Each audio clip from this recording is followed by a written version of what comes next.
광부는 배운 게 없는 사람들이나 하는 거 아니에요? 강부들은 돈만 벌면 술이나 마시고 도박이나 하지. 제가 30년간 탄광에서 일하면서 가장 많이 들었던 말들입니다.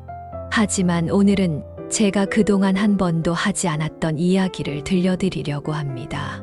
캄캄한 갱도 속에서 매일 죽음의 공포와 싸우면서도 자식들의 꿈을 위해 묵묵히 일해온 우리들의 이야기를.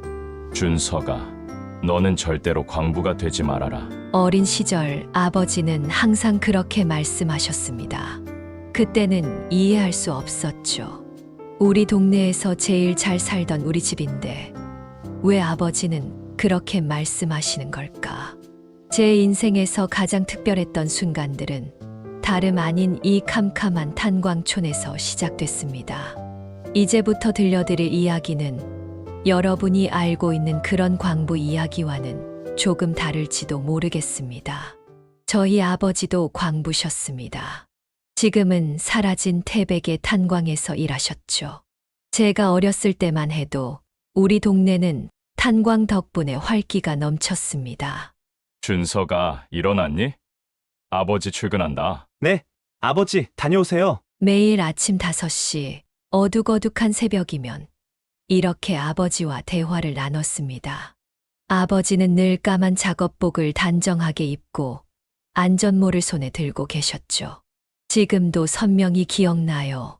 안전모 옆에는 아버지의 이름 이석재가 반짝반짝하게 써 있었습니다. 우리 아버지는 특히 수학을 잘하셨습니다. 준서가, 이리 와봐. 아버지가 수학 가르쳐 줄게. 네, 근데 아버지는 왜 수학을 잘하세요? 하하. 탄광에서도 계산이 중요하지. 아버진 갱도 설계팀에서 일하거든. 덕분에 일반 광부보다 월급을 더 받으시는 관리직이셨죠.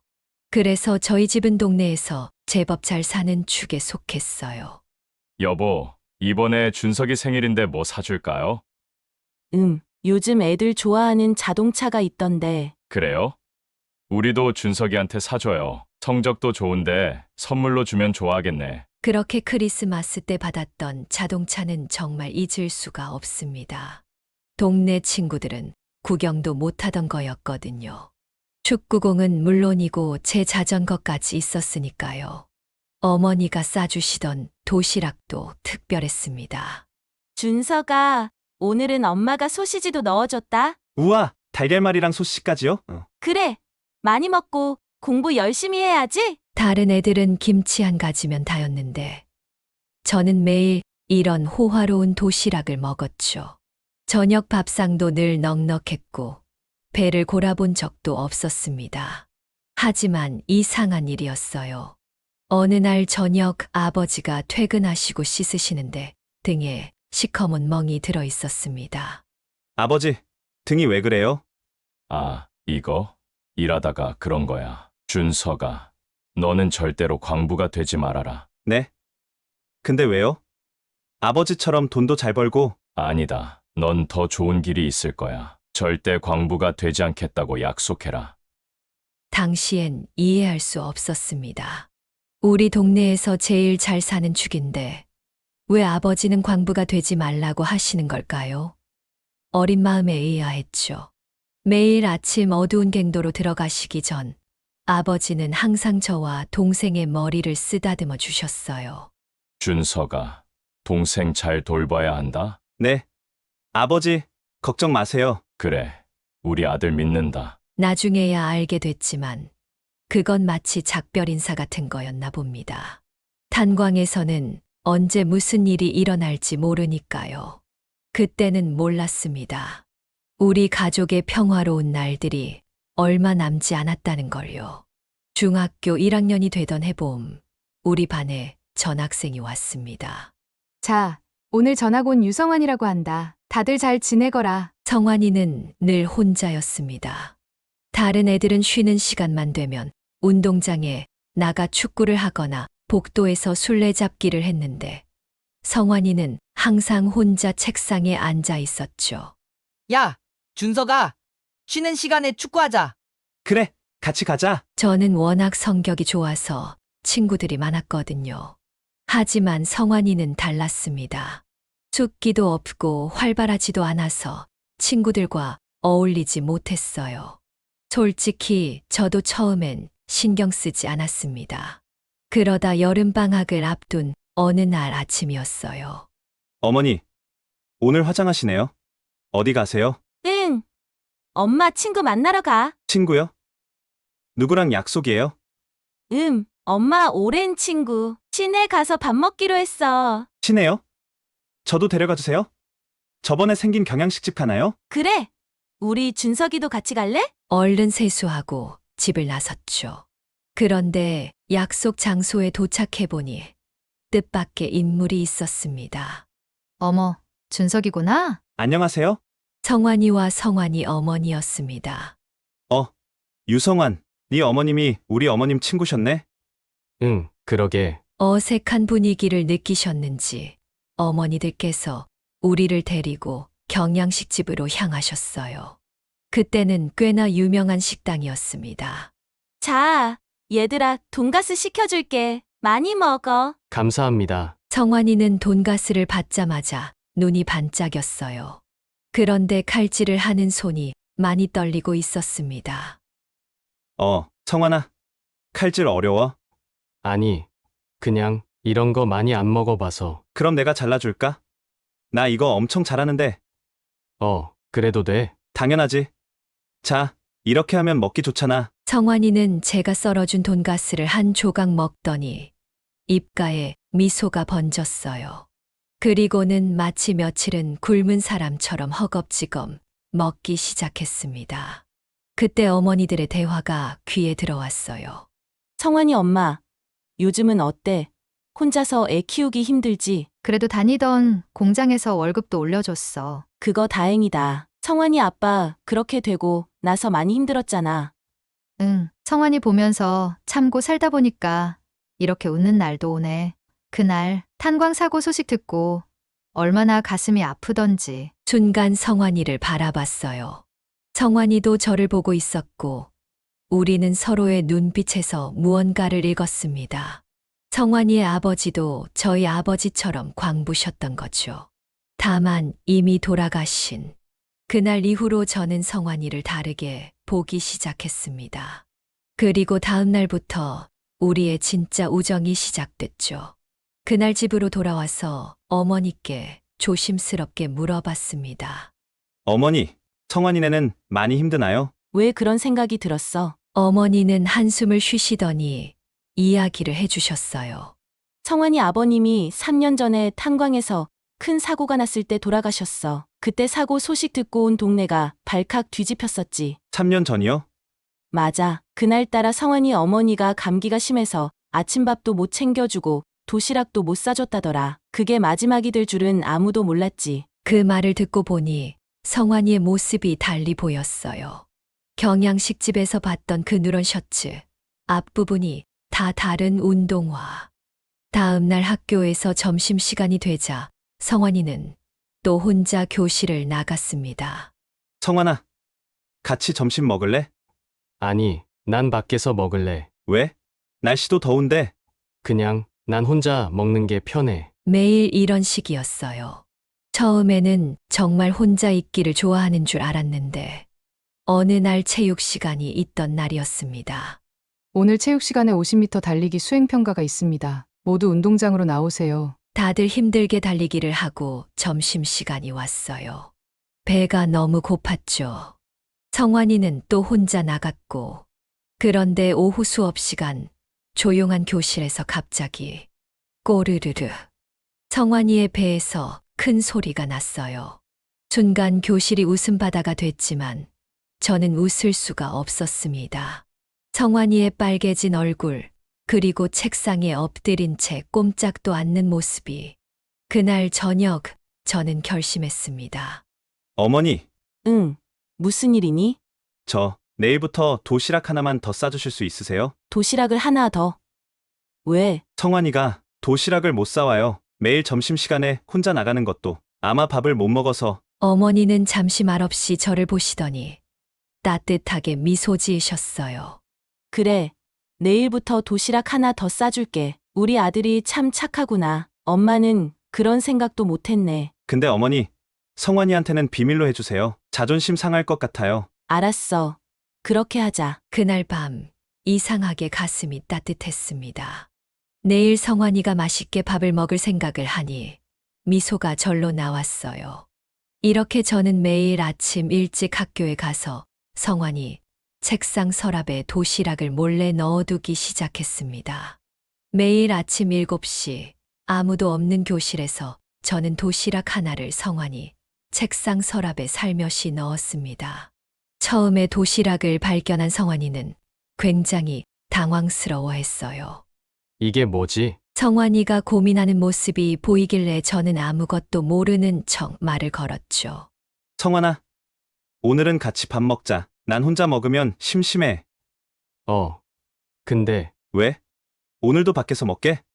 아니, 그럼 같이 먹자. 성환이는 돈가스를 먹었을 때처럼 정말 맛있게 도시락을 먹었어요. 물론 티는 안 냈지만 제 마음은 너무 뿌듯했습니다. 그렇게 며칠이 지난 어느 날이었어요. 쉬는 시간에 성환이 공책을 우연히 보게 됐는데 거기엔 빼곡하게 수업 내용이 정리되어 있었습니다. 성환아, 너 공부 진짜 잘하는구나. 그냥 그런 거 아니야. 아냐? 진짜 대단한데?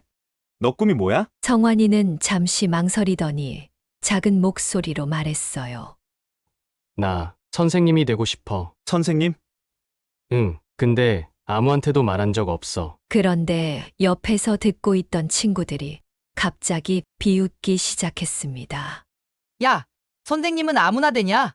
그래, 발표도 제대로 못하는 애가 무슨. 너네 집 형편의 대학은 어떻게 가게? 성환이의 얼굴이 순식간에 새빨개졌어요. 고개를 푹 숙인 채 아무 말도 못하고 있었죠. 저는 순간 화가 났습니다. 야, 너희들 왜 그렇게 말해? 성환이가 얼마나 공부를 잘하는데? 그래도 그래도 뭐? 넌 꼭 선생님 될 수 있어. 성환아, 발표하는 것도 연습하면 되는 거고, 난 네가 꼭 될 거라고 믿어. 성환이가 저를 올려다봤어요. 눈가에 살짝 눈물이 고여 있었지만 입가엔 작은 미소가 걸려 있었습니다. 그 후로도 성환이를 무시하는 애들이 있으면 제가 먼저 나서서 싸웠어요. 그러다 보니 자연스럽게 다른 애들도 성환이를 함부로 대하지 않게 됐죠. 어느 날 학교 시간에 성환이가 제게 다가왔어요. 준서가. 응. 고마워. 도시락 네가 챙겨준 거란 거 알고 있었어. 어떻게? 우리 도시락 반찬 항상 똑같잖아. 그리고 네 어머님이 싸주시는 도시락 반찬이 얼마나 맛있는데. 저는 순간 당황했지만 성환이는 오히려 웃으며 말했습니다. 그동안 말 안 한 건 네가 그렇게 해주고 싶어 하는 것 같아서. 그날 우리는 평소보다 더 오래 이야기를 나눴어요. 그리고 더 가까운 친구가 됐죠. 하지만 그때는 몰랐습니다. 이게 우리의 마지막 학기가 될 거라는 걸. 준서가, 나 이사가. 겨울방학을 앞둔 어느 날 교과서를 가방에 넣고 있는데 성환이가 불쑥 말을 꺼냈습니다. 뭐? 이사? 어디로? 서울. 서울이라고? 갑자기 왜? 이모가 거기 사시거든. 어머니가 그쪽으로 가면 일자리도 구하기 쉽대. 가방을 멈칫 놓았습니다. 갑자기 가슴 한켠이 먹먹해졌어요. 그럼 언제? 이번 방학 때. 이번 방학이면 이제 며칠 안 남았잖아. 성환이는 쓸쓸하게 웃으며 말했습니다. 미안해. 나도 갑자기라. 아니야. 그래도 서울 좋잖아. 큰 학교도 많고. 응, 거기 가서 더 열심히 공부할 거야. 선생님 되려면 좋은 대학도 가야 하고. 우리는 한동안 아무 말도 하지 못했어요. 교실은 이미 텅 비어 있었고 겨울 햇살만이 창문으로 비치고 있었죠. 준서가. 응. 나 꼭 선생님 될 거야. 그리고 나중에 다시 만나면 그때는 내가 너한테 뭔가 해줄 수 있는 사람이 되어 있을 거야. 야, 무슨 소리야. 넌 지금도 충분히. 아니야, 난 알아. 내가 얼마나 큰 도움을 줬는지. 그 도시락들, 그리고 항상 내 편이 되어준 거. 성환이의 눈에 눈물이 고였습니다. 저도 참을 수가 없었어요. 넌 꼭 서울대 가서 선생님 될 거야. 나도 나중에 서울 갈게. 그때 다시 만나자. 약속하는 거다? 그래. 약속. 우리는 마지막으로 악수를 했어요. 그리고 성환이는 정말로 떠났습니다. 그 후로 교실에서 성환이의 빈자리를 볼 때마다 가슴이 아팠어요. 매일 아침 일찍 와서 도시락을 놓던 자리, 점심시간에 같이 밥을 먹던 자리. 이제는 그저 텅 빈 책상만 남았죠. 도시락통을 2개씩 싸주시던 어머니도 이제는 하나만 싸주셨어요. 그게 더 마음이 아팠습니다. 그렇게 성환이가 떠난 그날도 평범한 아침이었습니다. 긴급 상황 발생. 소방차 세대, 구급차 2대 탄광으로 출동하라. 수업을 듣고 있는데 갑자기 교실 창밖으로 사이렌 소리가 들렸어요. 평소 같았으면 그냥 지나갔을 소리였는데 그날은 왜인지 가슴이 덜컥 내려앉았습니다. 아버지가 일하시는 탄광 방향으로 사이렌 소리가 멀어져 가는 게 보였거든요. 이준석 교무실로. 담임 선생님의 목소리가 평소와 달랐어요. 뭔가 조심스러운 듯한. 준석아, 아버님이. 선생님의 말씀이 끝나기도 전에 저는 뛰기 시작했습니다. 탄광으로 가는 길을 정신없이 달렸어요. 이번엔 큰일 났다. 4명이나 시신도 못 찾았다던데. 탄광 입구에 모여 있는 사람들의 말이 귓가에 흘러들어왔습니다. 그리고 어머니의 오열하는 소리가 들렸어요. 아버지와 그의 친구들, 총 4명의 광부가 갱도 붕괴 사고로 돌아가셨습니다. 시신조차 찾지 못했다고 해요. 마을회관에서 장례식이 치러졌습니다. 한 마을에서 4분의 장례식이 동시에 거의 온 동네 사람들이 검은 옷을 입고 있었어요. 준서가, 어머니, 아버지가. 우리는 그저 서로를 붙잡고 울 수밖에 없었습니다. 장례를 치르고 집으로 돌아왔을 때 문득 성환이 생각이 났어요. 성환이가 느꼈던 이 고통과 외로움. 이걸 어떻게 혼자 견뎌냈을까? 성환아, 너는 이런 아픔을 어떻게 이겨냈니? 텅 빈 방에서 혼잣말을 중얼거렸습니다. 갑자기 성환이가 너무 보고 싶어졌어요. 누군가와 이 아픔을 나누고 싶었는데 가장 이해해 줄 수 있는 친구가 곁에 없다는 게 더 서럽게 느껴졌습니다. 준서가, 밥 먹어야지. 어머니, 전 괜찮아요. 아니다. 먹어야 해. 네가 쓰러지면 어머니는. 어머니의 목소리가 흔들렸어요. 아버지가 돌아가신 후 어머니는 더 강해지셔야 했습니다. 하지만 밤이면 어머니의 훌쩍이는 소리가 들렸어요. 마을은 한동안 침묵에 잠겼습니다.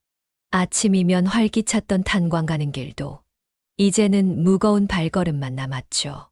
문득 성환이가 말했던 게 생각났어요.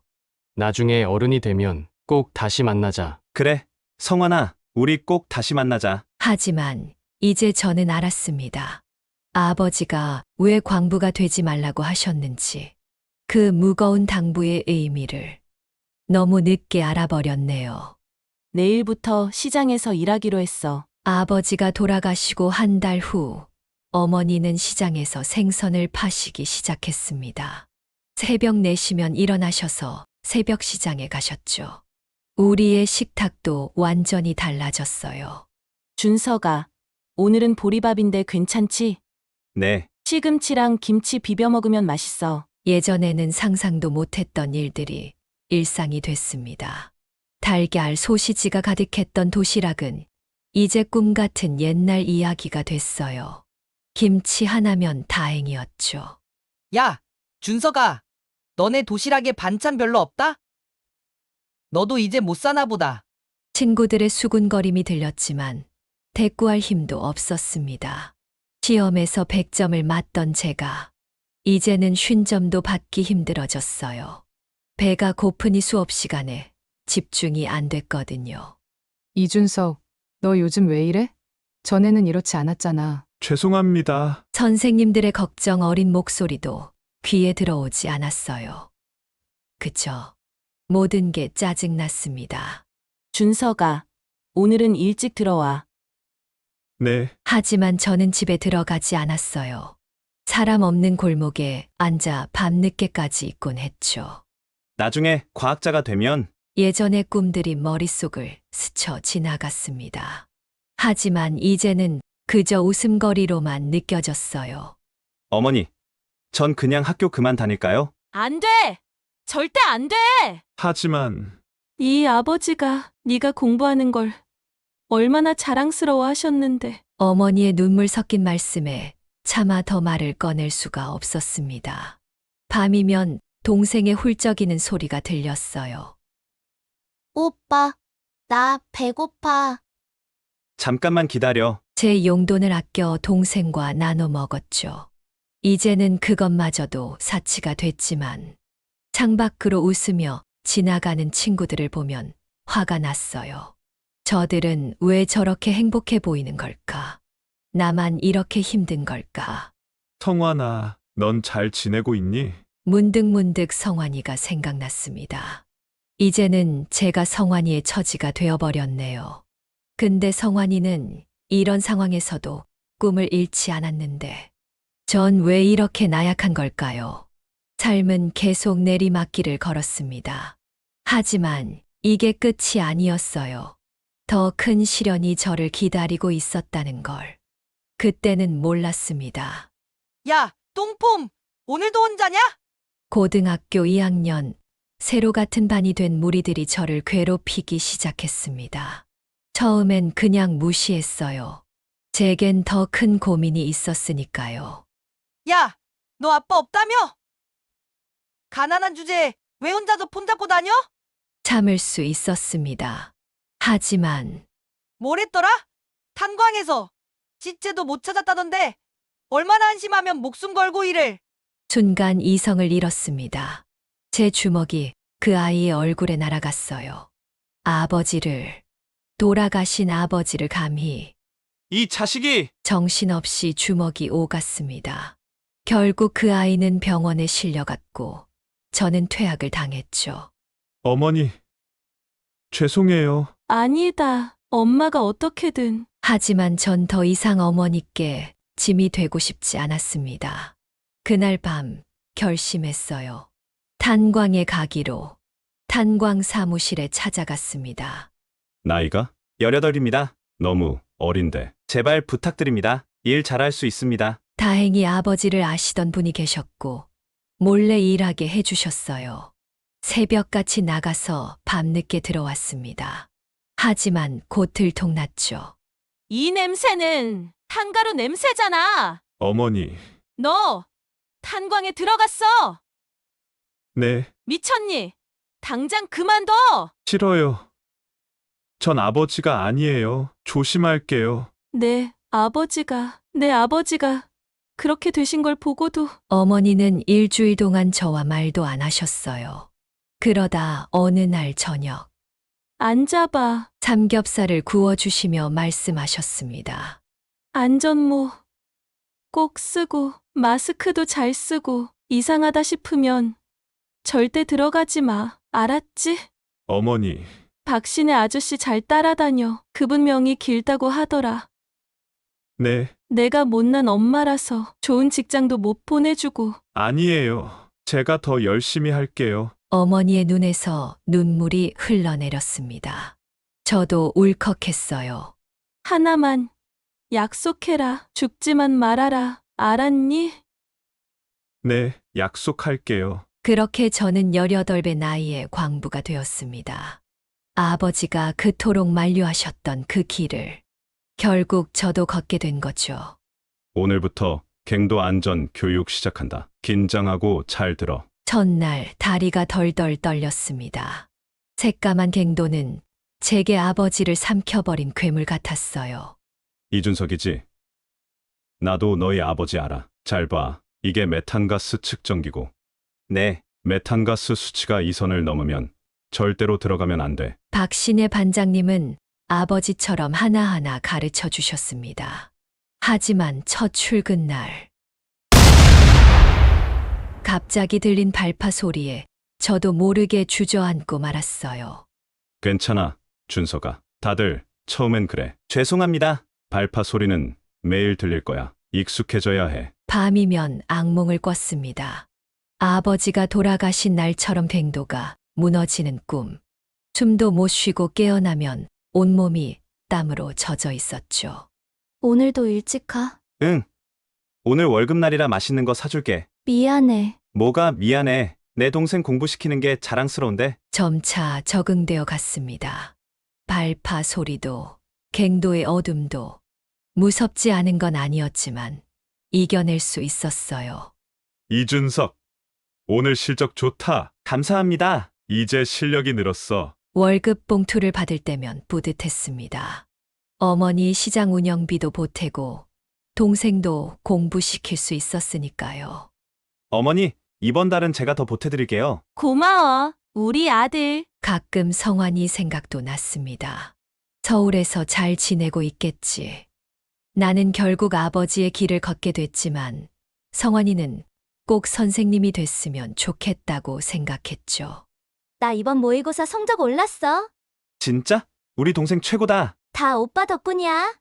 동생의 성적표를 볼 때면 이 험한 일을 하길 잘했다는 생각이 들었습니다.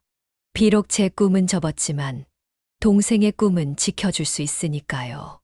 하지만 깊은 갱도 속에서 가끔 두려움이 몰려올 때면 혼잣말을 했습니다. 아버지, 저 잘하고 있는 거죠? 그렇게 하루하루를 버텨냈습니다. 언제까지 이렇게 살아야 할지 모르지만 적어도 지금은 제가 할 수 있는 최선을 다하고 있었으니까요. 광부 생활이 고되긴 했지만 덕분에 동생도 대학까지 보낼 수 있었습니다. 그 시절 딸들은 공부도 잘 안 시켰는데 저는 동생을 대학까지 보냈다는 자부심이 있었어요. 큰 일을 마친 뿌듯함도 있었지만 매일같이 반복되는 광부 생활을 하며 나이만 먹어가고 있었죠. 그렇게 매일이 같았던 제 생활의 변화가 찾아온 건 28살 여름이었습니다. 야, 준석아. 오늘은 새로 생긴 데로 가보자. 네? 맨날 가던 데 말고요? 앞에 새로 생긴 삼겹살집 있잖아. 한번 가볼까 하는데. 태백에서 20년을 살았지만 한 번도 가보지 못한 골목. 낡은 상가 건물 1층에 새로 생긴 고깃집이었습니다. 모퉁이 삼겹살이라는 아담한 간판이 걸려 있었죠. 가게가 엄청 작네요? 응. 테이블도 네 개뿐이래. 그래도 자리 깔아놓고 앞에서도 먹을 수 있대. 먼저 도착한 박 반장님이 소주를 주문하셨습니다. 우리는 고기도 오기 전에 소주부터 한 잔씩 걸치고 있었죠. 고기 나왔다. 그때였습니다. 많이 드세요. 필요한 거 있으시면 말씀해 주세요. 사장이라고 하기엔 너무 앳된 하지만 알바생은 아닌 것 같은 젊은 여자가 고기를 들고 왔습니다. 하나로 묶은 곱슬머리, 깔끔한 앞치마 차림이 어쩐지 이 골목과 어울리지 않았어요. 아이고, 사장님 엄청 젊으시네. 하하. 네, 잘 부탁드립니다. 그녀는 수줍게 웃으며 고기를 익숙한 손놀림으로 구워주었습니다. 저도 모르게 그 모습을 넋을 놓고 보고 있었죠. 저기, 혹시 이 동네 분이세요? 아니요. 타지에서 왔어요. 아버지 고향이 여기라. 그 후로 매일같이 그 고깃집을 찾았습니다. 말도 안 되는 핑계를 대가면서요. 아저씨들, 오늘은 모퉁이로 갈까요? 고기도 맛있고. 하하. 준석이 너 거기 사장한테 반한 거지? 아니, 그게 아니라. 퇴근하고 씻을 새도 없이 달려갔습니다. 말 한마디 못 걸어도 그저 그녀의 얼굴을 보는 것만으로도 행복했어요. 그러다 어느 날 취기가 오른 아저씨들을 모시고 귀가하느라 분주한 밤이었습니다. 더 드시면 안 될 것 같은데. 어르신, 택시 불러드릴게요. 사모님 여기 좀 데리고 가세요. 한 분 한 분 택시와 사모님들께 무사히 인계하고 나니 어느새 가게엔 저와 그녀 둘뿐이었습니다. 고생 많으셨어요. 한 잔 더 하실래요? 네. 네. 그날 밤 우리는 처음으로 제대로 된 대화를 나눴습니다. 그녀는 어머니 없이 아버지 밑에서 자랐다고 했어요. 그러다 갑작스러운 사고로 아버지를 잃고 혼자 지내다가 아버지의 고향인 이곳에 오게 됐다고. 저도 아버지를 일찍 여의었거든요. 그래서 더 외로우셨겠네요. 네, 그래서 이곳이 더 정감이 가요. 아버지가 계시던 곳이라. 서로의 상처를 공유하면서 우리는 더 가까워졌습니다. 연애를 처음 해보는 거라 어색하고 서툴렀지만 그녀는 그런 제 모습마저 예쁘다며 웃어주었습니다. 묘하게 가깝고도 먼 느낌, 수줍으면서도 당당한 모습. 그녀의 모든 게 신비롭고 매력적으로 느껴졌어요. 1년 후 우리는 결혼을 했습니다. 축하해 주시는 분들이 많았지만 한편으론 걱정도 하셨죠. 젊은 나이에 타지에서 온 여자라. 광부한테 시집 와서 고생할 텐데. 하지만 전 행복했습니다. 드디어 저에게도 완벽한 가정이 생긴다는 생각에 가슴이 벅찼으니까요. 임신 소식을 들었을 때 저는 세상을 다 가진 것만 같았습니다. 여보, 우리 아기가 생겼어요. 정말? 우리도 부모가 되는 거야? 아내는 임신 중기에 접어들며 가게를 정리했습니다. 괜찮겠어요? 아버님이 물려주신 재산으로 시작한 건데. 괜찮아요. 권리금도 많이 받기로 했고, 이제는 우리 아기한테 집중하고 싶어요. 그래도 자기가 번 돈으로 더 넓은 집으로 이사 가서 아기랑 행복하게 살아요. 그렇게 우리 아들이 태어났습니다.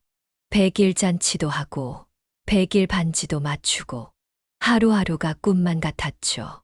그날도 평소와 다름없는 하루였습니다. 밤늦게까지 일하고 들어와서 아내와 아기 이야기를 나누었어요. 오늘 우리 아들 분유는 잘 먹었어? 응. 아침에 조금 토했지만 낮에는 잘 먹더라고. 그런데 다음 날 아침 아들의 울음소리에 눈을 떴습니다. 여느 때처럼 아내가 달래주길 기다렸는데 이상하게 방이 조용했어요. 여보? 뭔가 이상한 느낌에 벌떡 일어났습니다. 옷장 문이 활짝 열려 있었고 서랍장이 엉망이었어요. 여보. 아내의 흔적이 하나도 없었습니다. 옷가지는 물론 화장품, 신발, 심지어 쓰레기통의 휴지 한 장까지 깨끗이 사라져 있었어요. 떨리는 손으로 서랍을 열었습니다. 통장, 현금, 아들의 100일 반지까지 모든 게 사라졌습니다. 경찰서로 달려갔습니다. 신고하시는 분 성함이 이준석입니다. 제 아내가 아내분 성함과 주민번호는요? 김미진. 경찰은 고개를 가로저었습니다. 해당 주민번호로 등록된 사람이 없습니다. 네? 그럴 리가. 그럼 혼인신고는? 동사무소에서 가족관계증명서를 떼어보니 충격적이었습니다. 혼인신고도 아들의 출생신고도 되어 있지 않았어요. 바빠서 제가 대신 혼인신고하러 갈게요. 출생신고도 내가 할 테니까 자기는 아들 돌봐요. 그제서야 떠오르는 그녀의 말들. 전부 거짓이었습니다.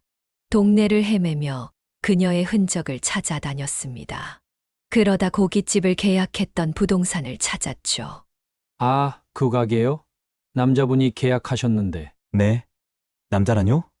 네, 계약금도 남자분이 가져오시고 이름도 남자 이름으로. 그렇게 하나둘 진실이 드러났습니다. 그 여자 세탁소 황 씨 아들한테도 접근했었다더라. 술 한잔 하자며 유혹하고 다녔다는데. 돈 있는 남자만 골라서. 1년 반. 제가 그토록 사랑했던 시간은 그녀에겐 그저 돈을 뺏기 위한 연극이었던 겁니다. 병원비 아끼고 끼니 줄여가며 모은 돈은 한 푼도 빠짐없이 아내에게 맡겼습니다. 그리고 그보다 더 소중했던 제 진심까지 모든 걸 빼앗아 갔습니다. 이제 저에겐 100일 된 아들과 텅 빈 집뿐. 아들아. 그날 밤 아들을 품에 안고 울었습니다. 아버지를 잃은 슬픔보다 배신의 아픔이 더 컸습니다. 제 인생 처음이자 마지막이라 생각했던 사랑이 이렇게 끝이 날 줄은 몰랐습니다. 어떡하지? 갓 100일 된 아들을 안고 밤새 끙끙 앓았습니다. 분유는 얼마나 타줘야 하는지, 기저귀는 어떻게 갈아야 하는지, 아내가 하던 일들이 이제는 모두 제 몫이 되었죠. 준석이 너 애기 혼자 키운다고? 탄광 일하면서? 네. 어떻게 해야 할지. 여기. 우리 집에 있던 애기 옷들 아직 깨끗해. 아저씨. 뭘, 다들 그렇게 자식 키우는 거지. 동네 광부 아저씨들의 아내분들이 번갈아 가며 아들을 봐주셨습니다. 준석아, 오늘은 내가 볼게. 죄송합니다. 항상 이렇게 신세만. 무슨 소리야. 나도 중학생 아들 있는데 뭐. 그분들도 다 자식 키우시느라 바쁘실 텐데 제 아들까지 돌봐주시는 게 너무 죄송했습니다. 하지만 달리 방법이 없었어요.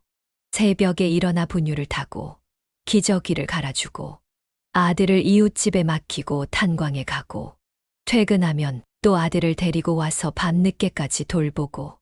아들아, 아빠가 많이 부족해서 미안해. 어느 날은 아들이 갑자기 열이 났는데 어떻게 해야 할지 몰라 발만 동동 굴렸습니다. 아저씨, 빨리 해열제부터 먹이고 물수건으로 닦아줘야 해요. 아, 네. 감사합니다. 이웃집 사모님들이 아들 키우는 법을 하나하나 가르쳐 주셨어요. 이제 이유식도 시작해야 하는데. 내가 만드는 법 알려줄게. 어려운 거 아니야? 점차 아빠로서의 책임감이 생겼습니다. 이제는 제가 아들의 전부니까 절대 쓰러지면 안 된다는 생각이 들었어요. 여보세요? 네. 아들이 아파서 오늘 탄광에. 알았어. 쉬어. 대신 나중에 이틀 더 나와. 감사합니다. 박 반장님도 많이 배려해 주셨습니다. 아들이 아플 때면 휴가를 내게 해주시고. 아빠가 꼭 잘할게. 아들을 안고 다짐했습니다. 비록 엄마는 없지만 저라도 아들에게 더 좋은 아빠가 되어야겠다고. 시간이 흐르면서 아들은 쑥쑥 자라났고 저는 조금씩 아빠라는 이름이 익숙해져 갔습니다. 서툴지만 그래도 이제는 제법 아빠다워진 것 같았어요. 아빠, 오늘 학교에서 칭찬 스티커 5개나 받았어요. 아들은 어린 나이에 철이 일찍 들었습니다. 힘든 내색 한 번 안 하고 혼자서도 잘 씻고 옷도 챙겨 입었죠. 선생님이 두영이는 어떻게 이렇게 의젓하냐고 하시네요. 정말? 우리 아들 대단한데? 그리고 수학 경시대회에서 상도 받았어요. 우와, 너무 자랑스럽다. 초등학교에 입학하고 나서는 더 놀라웠습니다. 회장 선거에 나가더니 당선이 되었고 성적도 항상 상위권이었어요. 아빠, 이번에 과학시험 100점 받았어요. 정말? 우리 아들. 근데 아빠는 못 배워서 잘 모르는데 어떻게 이렇게 잘하지? 도서관에서 혼자 공부했어요. 아빠가 힘들게 일하시는데 학원비 달라고 못하잖아요. 그 말을 들을 때 눈물이 났습니다. 어린 나이에 벌써 아빠의 마음까지 헤아리다니. 중학교에 들어가서도 아들은 변함없이 열심히 했습니다. 그러던 어느 날. 아빠. 응? 고등학교 입학식 때는 오실 수 있나요? 당연하지. 아빠가 꼭 가마. 정말요? 근데 아빠 한 번도 입학식에 못 오셨잖아요. 순간 가슴이 찡했습니다. 초등학교 입학식, 졸업식, 중학교 입학식. 탄광일 때문에 한 번도 가보지 못했던 거예요. 이번엔 꼭 올 거예요? 그럼 아빠가 약속할게. 절대 늦지 않고 갈게. 정말요? 다른 애들처럼 아빠도 와서 축하해 주시면 좋겠어요. 아들의 눈빛에서 기대감이 반짝였습니다. 저는 단단히 마음먹었어요. 이번만큼은 절대 실망시키지 말아야겠다고. 오늘 새벽에 발파 작업만 하고 바로 나갈게요. 아들 입학식 당일 아침, 저는 평소보다 더 일찍 탄광에 들어갔습니다. 하지만 그날따라 큰일 났다. 갱도 3번 구역이 흔들린다. 빨리 지지대 보강해야 해. 그날은 정신없이 바쁜 날이었고 결국 작업을 마치고 나왔을 때는 이미 늦어버렸습니다. 온몸에 탄가루를 뒤집어 쓴 채로 학교로 달렸어요. 저기, 입학식장이 어디죠? 벌써 끝났는데요. 아, 그래도 혹시. 허둥지둥 강당으로 뛰어갔습니다. 두영아, 아빠가 늦어서. 아버님이시죠? 네, 죄송합니다. 제가 탄광에서 일하는데 사고가 나서. 고개를 들어보니 젊은 남자 선생님이 서 계셨어요. 선생님, 죄송합니다. 제가. 잠시만요. 혹시 이준석. 네. 어떻게? 준석아. 나야. 유성원. 순간 온몸이 굳어버렸습니다. 20년도 더 된 그 이름, 그 목소리. 성환아? 맞아. 나야. 우리는 말없이 서로를 바라봤습니다. 성환이의 눈에서 눈물이 흘러내렸어요. 네가 정말 선생님이 됐구나. 너는 광부가. 서로 부둥켜 안고 울었습니다. 강당은 이미 텅 비어 있었지만 우리의 흐느낌만이 울려 퍼졌어요. 아빠, 우시는 거예요? 두영아, 이분이 아빠의 중학교 때 친구야. 성환이는 내 아들의 어깨를 잡았습니다. 두형이가 내 아들이었구나. 보고 싶었어, 성환아. 나도 너무 보고 싶었어. 그날 우리는 마치 시간이 멈춘 것처럼 이야기를 나눴습니다. 20년의 세월이 마치 어제처럼 느껴졌어요. 여기 막걸리 한 병 더 주세요. 입학식이 끝난 그날 저녁, 우리는 동네 낡은 포장마차에 앉았습니다. 야, 너 진짜 탄광에서 일하는 거야? 응. 아버지 돌아가시고 나서 별 수 없었어. 근데 성환아, 너는 진짜 대단하다. 진짜로 선생님이 되다니. 다 네 덕분이야. 내 덕분이라니? 그때 내가 해준 도시락. 그거 덕분에 저녁까지 공부할 수 있었어. 아마 그때 배고팠으면 공부는 꿈도 못 꿨을 거야. 성환이의 말에 눈시울이 붉어졌습니다. 그리고 내 꿈을 놀리는 애들한테 내가 맞서줬잖아. 너는 꼭 선생님 될 수 있어 라고. 그 말이 내 인생의 전환점이었어. 난 내가 해준 게 뭐가 있다고. 있잖아. 준서가. 서울 가서도 매일 생각났어. 나는 도망치듯 떠났는데 넌 거기 남아서. 막걸리 잔이 비워질 때마다 추억이 하나둘 쏟아져 나왔습니다. 난 너처럼 꿈을 이루지 못했어. 무슨 소리야. 넌 더 대단해. 혼자서 이렇게 멋진 아들을 키워냈잖아. 두형이, 걔 어머니가. 알아. 애들 서류 보면서 봤어. 힘들었겠다. 성환이가 내 손을 꽉 잡았습니다. 이제는 내가 너한테 도움이 되고 싶어. 두형이. 내가 책임지고 대학까지 보내줄게. 성환아. 내가 그때 내게 해준 것처럼. 이제는 내 차례야. 우리는 밤이 깊어가는 줄도 모르고 이야기를 나눴습니다. 서로의 삶이 그리고 우리의 우정이 20년의 시간을 뛰어넘어 이어져 있다는 게 믿기지 않았어요. 야, 준서가. 응? 이제 우리 다시는 헤어지지 말자. 그래. 이번엔 절대로. 달빛 아래 우리는 다시 한번 약속했습니다. 20살 때처럼. 두형아, 오늘은 자기소개서 한번 봐줄까? 성환이는 정말 헌신적이었습니다. 방과 후면 늘 두형이와 함께였죠. 선생님, 서울대는 제가 꿈도 꾸기 힘들지 않나요? 누가 그래? 두형이 성적이면 충분해. 내 아버지처럼 포기하지 마. 성환이는 단순한 선생님이 아니었습니다. 마치 삼촌처럼, 때론 두 번째 아버지처럼 두영이를 이끌어줬어요. 준서가. 두형이 수시 원서 접수했어. 정말? 근데 성환아, 서울대라니. 걱정 마. 내가 장담하지 않았어? 그리고 마침내 그날이 왔습니다. 아빠, 서울대 합격했어요. 뭐라고? 두영이가 들고 온 합격 통지서를 보는데 눈물이 왈칵 쏟아졌습니다. 우리 아들이. 아빠, 울지 마세요. 이게 울긴 뭘 울어. 눈에 탄가루 들어갔어. 곧바로 성환이한테 전화를 걸었습니다. 성환아, 두영이가. 나도 봤어. 합격자 명단에서 내 아들 이름 보는데 내가 더 울 뻔했다. 그날 밤 우리는 성환이네 집에 모였습니다. 성환이의 아내가 차린 잔치상 앞에서. 자, 이건 내가 두영이 주려고 모아둔 거야. 성환아, 이러면 안 되지. 됐어. 이게 바로 스승의 도리야.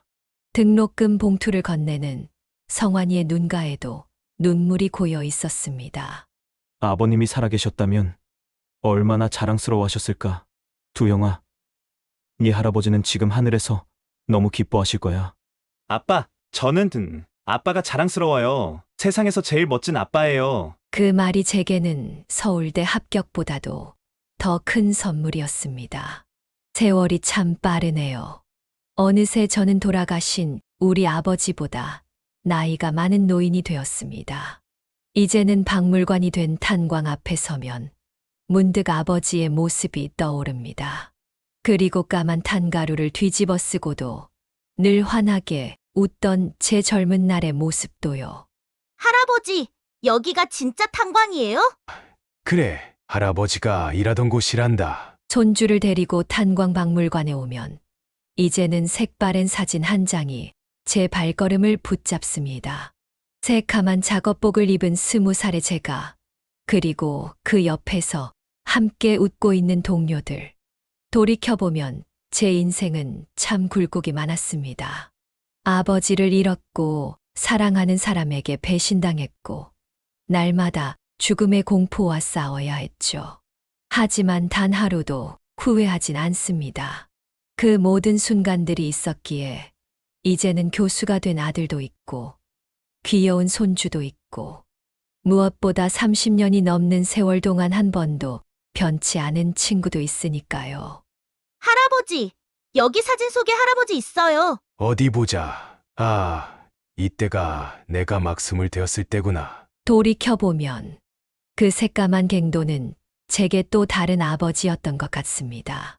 때론 무섭고 때론 힘들었지만 그곳에서 저는 진정한 삶의 의미를 배웠으니까요.